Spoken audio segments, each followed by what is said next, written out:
তারপরে হাতটা একটু বড় করে চোখে দেখা দেখা তোরা আজকে স্কুল আসার আগে প্রত্যেকে গরম হচ্ছিল, খাওয়া দিচ্ছিল, তাই না? দিচ্ছিল তো, আমরা প্রত্যেকে দৌড়াদৌড়ি করছিলাম, খাওয়া দিচ্ছিল, গরম হচ্ছিল তো। কিন্তু এখন কি তোরা কেউ একটু একটু ঠান্ডা শান্তি অনুভব করছিস? হ্যাঁ কি না সেটা করছিস তো? তাহলে এখান থেকে তোরা কি বুঝবি?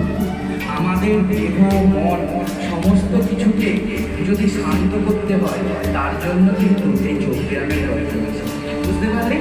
তাহলে আমরা প্রথমে আজকে মন্ত্র পাঠ করলাম, এবার আমরা যাব খালি হাতে ব্যায়াম। মানে একটা লাইফটাকে গরম করার জন্য যোগব্যায়াম করার আগে আমরা আগে করবো কি খালি হাতে ব্যায়াম। কিসের জন্য? আমাদের শরীরটাকে গরম করার জন্য। আমি যদি তোদের থেকে এক্ষুনি চক্রাসনে বাঁচিয়ে দিই তাহলে তো হাড় ভাঙে লেগে যাবে, ভাঙে যাবে তাই না? সেই জন্য শরীরটাকে গরম করার জন্য প্রত্যেকে আমরা এখন খালি হাতে ব্যায়াম করবো, তারপরে আমরা যোগ করবো। ঠিক আছে? প্রত্যেকে যেমন শান্ত হয়ে বসে আছো এইভাবে চুপচাপ নিজের জায়গায় সোজা হয়ে যাবে। কোনো রকম আলো দিকে তাকাবে না, শুধু সামনের দিকে তাকাবে। প্রত্যেকে সোজা হয়ে যাবে। করছি কি খালি হাতে ব্যায়াম। খালি হাতে ব্যায়ামটা তোমাদের দিকে আগেই বললাম, করলে কি হয় আমাদের শরীরটা গরম, হাত পাগুলো সচল হয়, রক্ত চলাচল সচল হয়, তারপরে আমরা আসল যোগ ব্যায়ামে ঢুকবো। এখন আমরা খালি হাতে ব্যায়ামগুলো করি। চলো স্টার্ট। 1 2 3 4 5 1 ধীরে 2 3 4 5 6 7 8 বাইরের দিক থেকে 1 2 3 4 5 2 3 শুধু ঘাড় 2 3 4 5 6 7 8 2 3 4 5 6 7 8 2 3 4 5 6 3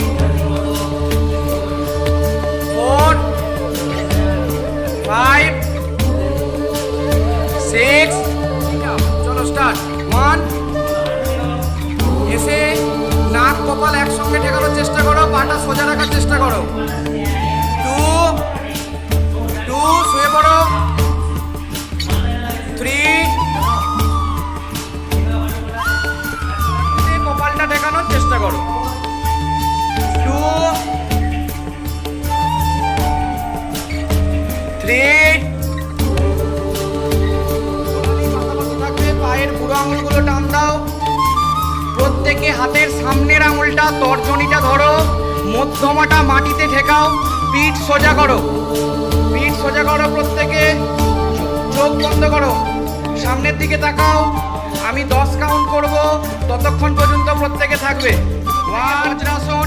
সামনের হাঁটুটা জোড়ো হবে, পায়ের গোড়ালিটা জোড়ো হবে, পিঠ সোজা, হাঁটু দুটো জোড়ো থাকবে, পেছন দিকে পায়ের গোড়ালি জোড়ো থাকবে।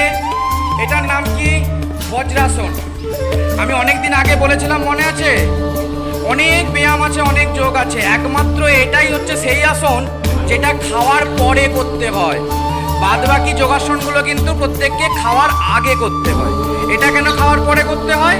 না, এটা করলে আমাদের খাবারটা খুব তাড়াতাড়ি হজম হয়।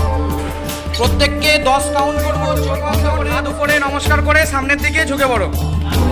নাক কপাল যেন মাটিতে ঠেকে। প্রত্যেকে সামনের দিকে ঝোঁকো, হাতের কুনোয় মাটিতে ঠেকে থাকবে, কানের সঙ্গে সেট হয়ে থাকবে। দাঁড়িয়ে হাতটা সামনের দিকে করো, দুটো হাত সামনে করো। এবার করব কি? উষ্ট্রাসন। একটা একটা হাত পিছনে নিয়ে গিয়ে থাকো। 1 2 3 4 5 6 7 8 9। পশ্চিমোত্তাসন করব। হাত পাশ থেকে তুলো, প্রত্যেকে মাথার উপরে হাত দিয়ে সামনের দিকে ঝোঁকো। এটার নাম পশ্চিমোত্তাসন, কিন্তু হাঁটু যেন সোজা থাকে। চলো স্টার্ট। সামনের দিকে ঝুঁকো, যতটা পারো সামনের দিকে ঝুঁকো, পা ধরার চেষ্টা করো। এবার করব ভুজাঙ্গাসন। পাটা লম্বাভাবে মেলো, হাতটা বুকের পাশে রাখো। এই আসনটার নাম ভুজাঙ্গাসন। কেন? ভুজ মানে সাপ, সাপের মতো দেখতে আসন, তাই ভুজাঙ্গাসন। চলো স্টার্ট, শুরু করো। পেটের নাভিটা মাটিতে ঠেকে থাকবে। কর, চলো 10 গুনবো। 1 2 3 4। মুখ তোলো। এটার নাম ধনুরাসন। কেন? এটা ওই ধনুকের মতো অনেকটা দেখতে, সেই জন্য। চলো পা তুলো, যতটা বড় করো। 1 2 3। প্রত্যেকের পা পাটা তুলো, দূরের দিকে এক দৃষ্টে তাকাও। সকলেই দাঁড়াতে পারবে।